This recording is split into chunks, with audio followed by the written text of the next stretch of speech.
c'était le cas d'ailleurs, parce qu'on s'est toujours bien tenu. Le lieutenant Ginous, qui est quand même le commandant de la brigade de presse, a estimé que nous pouvions regagner notre place et tenir notre rôle de conseiller. Bien que vous soyez le maire, l'expulsion est abusive. Donc moi je dis que le premier magistrat de la commune. C'est pas un ordre, mon rôle d'élu m'autorise à faire des remarques sur son règlement intérieur et à le voter. C'est comme ça. C'est comme ça que ça se passe. Mais non, je ne suis pas expulsé si c'est votre vote. Vous refusez de reconnaître l'autorité du maire encore une fois. Je ne le refuse pas. C'est terminé. C'est abusif. Vous êtes expulsé. Vous ne pouvez pas prendre de décision abusive. Je vais passer maintenant, même voilà. de repos. Je ne ferai pas de repos. Je vais passer maintenant absolument pas. Au vote. Là, on intervient sur le règlement. On a le droit de s'exprimer. Vous n'avez pas le droit. On a le droit de s'exprimer. L'expulsion est abusive. Non, on n'est pas dehors. Si vous continuez, je lève la séance et on arrête le conseil. C'est terminé. Vous pouvez vous arrêter le conseil. Nous, on a promis au lieutenant Ginous qu'on tiendrait notre rôle de Ah bon, conseiller. qu'est-ce que vous faites maintenant? Je ne vous ai pas donné la parole. Mais je l'ai demandé. demandé. Pas demandé. Je ne voulais pas donner. Je voulais demander et vous estimez qu'on est encore expulsé. Alors je voulais demander calmement. Et je ne vous la donne pas. Mais voilà, donc c'est abusif. Et je me permets de le dire, c'est enregistré dans la vidéo, et ça sera peut-être demain dans les journaux, j'en serai satisfait. Parfait. Alors, donc, s'il vous plaît, terminons sur ce règlement intérieur. Non, mais il y a plein de questions qui se posent. Qui est contre? Une voix. Bien. Non, mais enfin, c'est... Qui s'abstient? Écoute même pas. Une voix. Deux, trois, quatre, cinq. Moi, je demande que nos voix soient prises en compte. Il y a 4 voix contre qu'on devait prendre en compte, monsieur le maire. Vous êtes expulsé. Il y a 4 voix contre. Mais elle est belle, la réponse. Et les 4 voix contre et les 6 abstentions fait que la décision ne passe pas, monsieur le maire.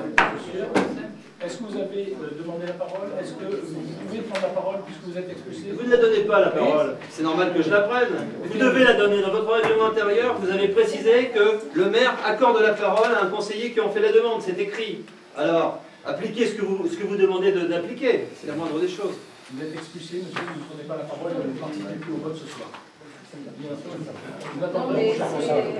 Alors, je crois qu'effectivement, là, nous passons au renouvellement du contrat de la Caisse nationale de prévoyance. C'est le conseil municipal qui doit estimer si nous sommes en mesure d'expulser. Vous connaissez la loi, monsieur? Demandez aux conseillers s'ils sont d'accord avec votre décision. Je ne suis pas certain que vous obteniez la majorité. Monsieur, je vous rappelle la loi. Non, mais c'est une haute vision de la République. Je vous rappelle la loi.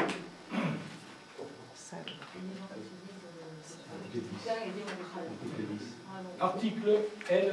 21-21-16 du Code des collectivités territoriales. Le maire a seul la police de l'Assemblée. Il peut faire expulser de l'auditoire ou arrêter tout individu qui trouble l'ordre. Vous êtes l'auditoire. Pas du conseil. C'est au maire seul qu'il appartient de prendre des mesures destinées à empêcher que soit troublé le déroulement des séances du conseil municipal. Il peut expulser un conseiller municipal qui perturbe le déroulement de la séance.